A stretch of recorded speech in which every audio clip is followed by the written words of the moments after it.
Welcome to a more just and merciful world.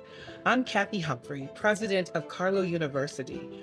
On this podcast, we talk to leaders, teachers, artists, historians, and scientists from around the globe to explore how to bring more justice and mercy in our world.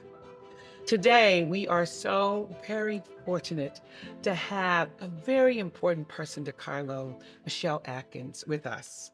And I am so thrilled that Michele is with us because Michele is not only an alum, which she is, Yes, I am. but she also has helped us to create the Atkins Center for Ethics, which in a day like today is a very important center.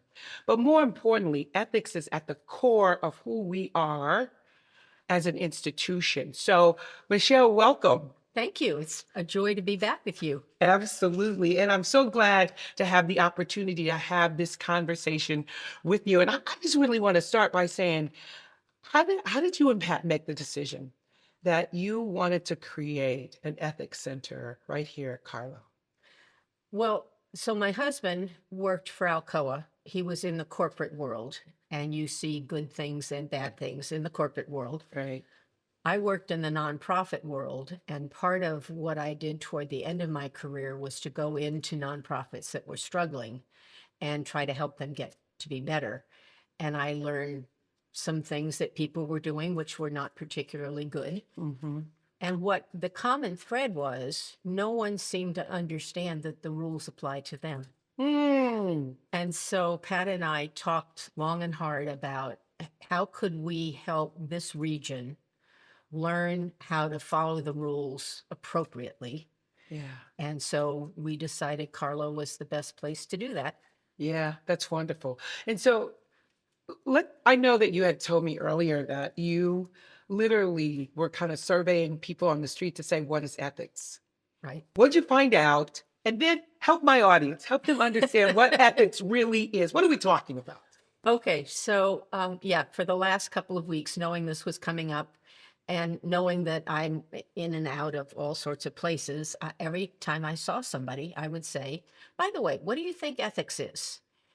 And it was a stunning silence Hmm. because there was no easy answer. What I found even more fascinating is medical people have situational ethics, but they don't understand the big picture. Mm-hmm. And so in preparation for being here, I gave some thought to how would I answer that.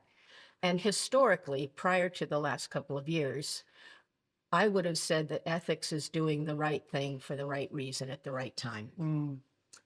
It's really, that's not really right, because if you think about what's going on in this country right now, there's a whole host of people who think that we're doing the right thing for the right reason, and we're not. So Mm-hmm. it needs to be more than that. So I went and did some research. Carlow taught me to do that. That's so good. And the textbook definition is ethics are rules that guide a group or society, while morals are personal beliefs about right and wrong. Mm. So ethics are following the rules of the society in which you live. Okay, so Michele, I want to talk a little bit more about that definition with you. But before I talk about that, why do you think this is so difficult for people to do? Right? I mean, it's the right thing. From a little child, you are taught, here's what's right, Right. here's what's wrong. And there's something inside of all of us, I think, that says, this is right, this is wrong. What happens? What do you think happens? That's a really good question, and I've spent a lot of time trying to decide that. So I had lunch this week with Gail Tissue, who works here, and we were talking a little bit about our childhoods. I remember, I just turned 80, so I'm pretty old. Wow, you look great. Well, thank you. Well, you're looking good, Michele. But I've had 80 years of watching the changes. Yes. When I was growing up, it was pretty clear what was right and what was wrong, and we were taught that. I remember standing on the street corner with Karen Cummings and Wendy Gust saying, I'm going to be the very first Supreme Court justice in this country. Okay. So that was clearly I cared about the law and rules. Right. Unfortunately, my parents didn't have the wherewithal to put me through school, so that wasn't going to happen. I'm glad Sandra Day O'Connor got that title. But I think it's ingrained in you from a very early age. Mhm. I've been watching, as you know, my background's been in working with children for Right. most of my career. And I've been watching parents with children in public places. Hmm. Um, and now what's happening is they all sit down in the restaurant and they hand the child a tablet Mhm. and they stay on their phones. Mhm. There's very little conversation going between them. I watched one parent of about a 2-year-old who tried to take the tablet away when the child's food came, and the child pitched a fit, Of and the course. parent said, okay, and let them keep the tablet. So what have we learned here? Yeah. And so when you ask what's the difference, I think that's a piece of it. Huh. And I don't like where this is going. Right. So you think we're not helping people make right decisions early now. And so what do we have to look forward to the future? I think that's why this is so important to have the conversation Correct. about um, who we are as a society and how we are making decisions as a society. Because at the end of the day, and for me, ethics begins with a decision, right? That's the beginning. You've got some kind of scenario that you're going to live through, but it's a decision. And so how do we become ethical decision makers is the challenge, right? I love that poem that says something to the effect of when you have the ability to do right when nobody's looking, Yes. right? Yes. When you have the ability to be good when you're not going to be rewarded for it and willing to take consequences for that. You know, this week I got a letter from a student and I was really proud of this letter. And I think you would have been proud of this letter, Michelle. But and it was a lengthy letter, all right? And this student was going on and on and on about what she believed were the injustices that were occurring in our society. And she said, and Dr. Humphrey, I want to protest. And I thought, how sweet. She's asking me permission to protest. But I was very proud of her because her core says, this is not right. And somebody has to stand up and say, this is not right. Yes. And that's what I believe your hope is for us, is that we are engaging students in dialogue, engaging people, the greater community, in dialogue that helps them move back to what is right and what is wrong. As they understand it. And Yes. therein is the issue. Yes. As they understand it. Yes. And that part is so interesting, right? Because it's your perception. Or how do you move from making something that is wrong, right? So I remember taking an ethics class at Carlow. I eventually got to go to college when my husband stopped the car one day on Route 19 and said, either go back to school or shut the hell up. Excuse me. That's what he was saying. And so I went to Carlow, and I remember taking an ethics class here, and Pete Madsen, who taught at that time, talked about ethics is, it's 2:00 in the morning, you're at an intersection, and there's nobody around. Do you stop for the red light? Mm, And if your core says, yes, I stopped for the red light because that's the right thing to do, that's ethics. Yes. I do believe that's the core, right? It's that what's inside of you that's dictating you. And so the question is, how do we do a better job from your perspective? Michele, how do we do a better job of helping people gain this stronger sense of what is right?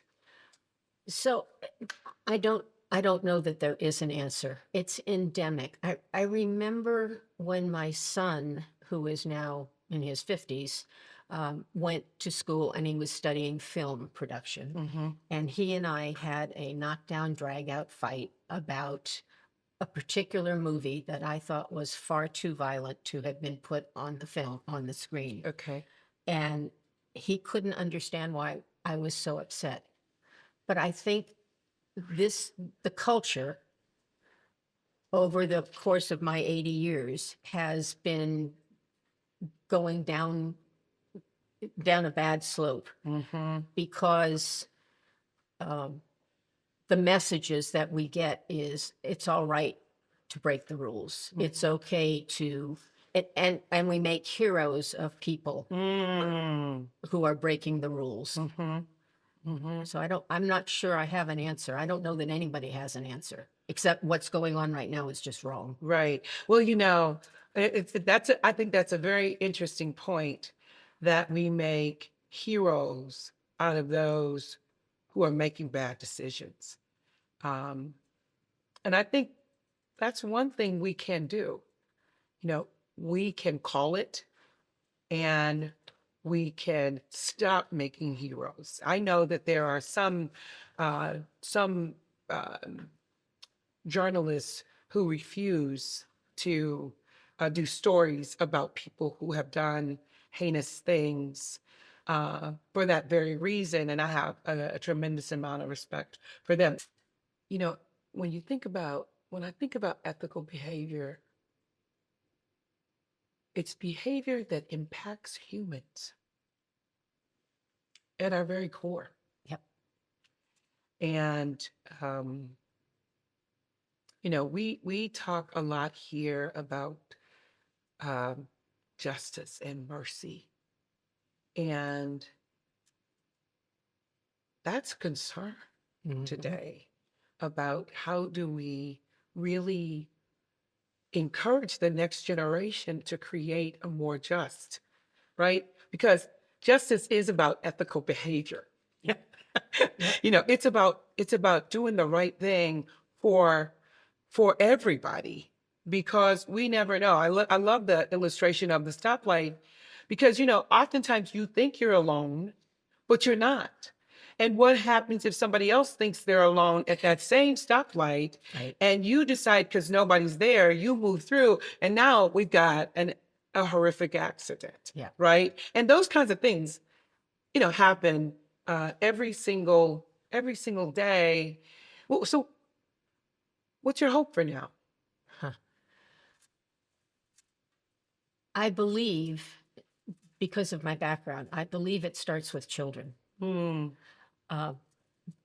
With all due respect to everything that Carlow is doing, and I believe in it. Right. But by the time they get here, the behaviors are ingrained, the thought process is ingrained. So what we know about the evolution of people is that the basic personality starts in the first 2 years.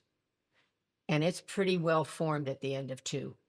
So the parents who are sitting at the table with their 2-year-old child and they're on their phones and the child's on the tablet, what are we teaching that child? And how does that child then grow up to care about other people?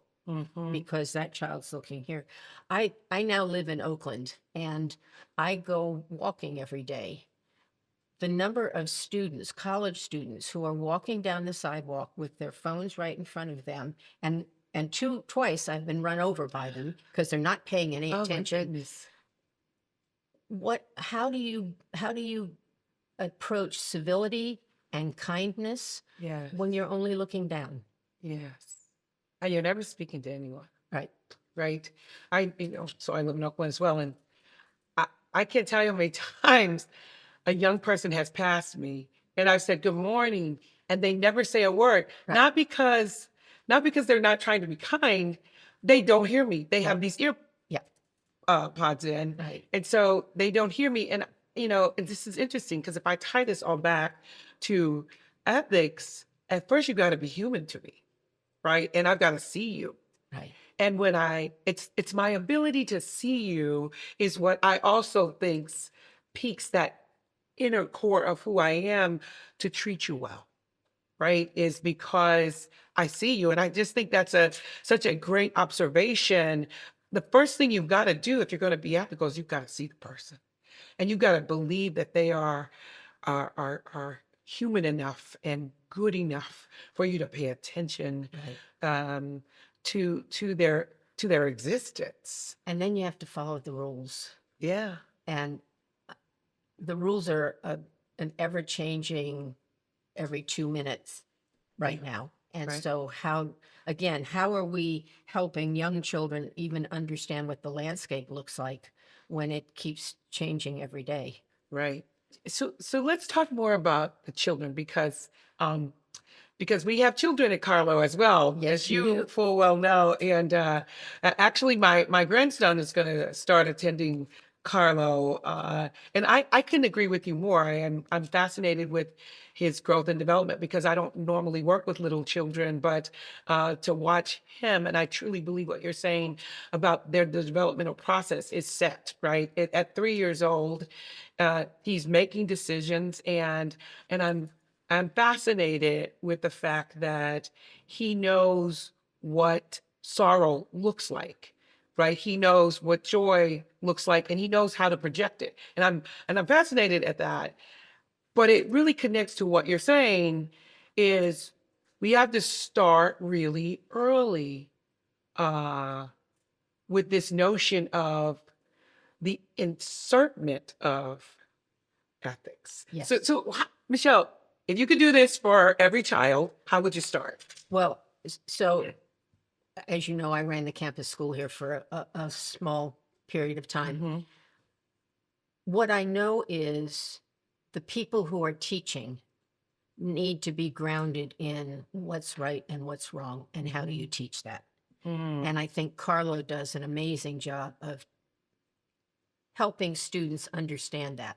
Because remember, again, the students have come with their own 18 to 20 years of understanding something Yes. which is different than you and I would understand. Yes. And so helping them understand how to teach children so that children understand. I used to be friends with Fred Rogers, Oh, wow. which was a great joy. And Fred used to say, you would build the box and you would say to the children, this is what anything inside this box, you're on your own. You can make your own decisions, but you may not do this and you may not do this. You build the boundaries for them so that, and then there are always consequences when they step outside the box. So what you're teaching them is they have some self-awareness, some ability to be in charge of their world. They need that, but they also need to feel safe that they can't step outside the boundaries. Yes. Yes. And if we show our teachers how to teach that, maybe there's a good ending somewhere. Right. There's a lot of hope. So if you had a message that you wanted to send to the world right now, what would it be?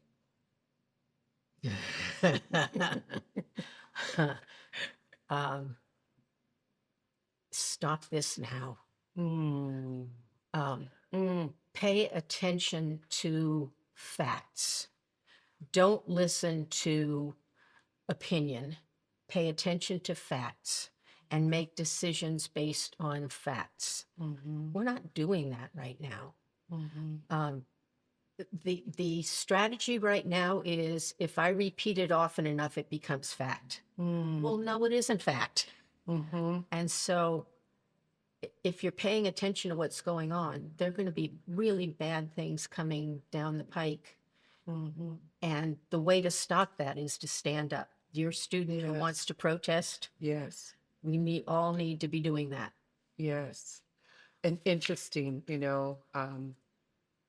that's just a good um, philosophy of life.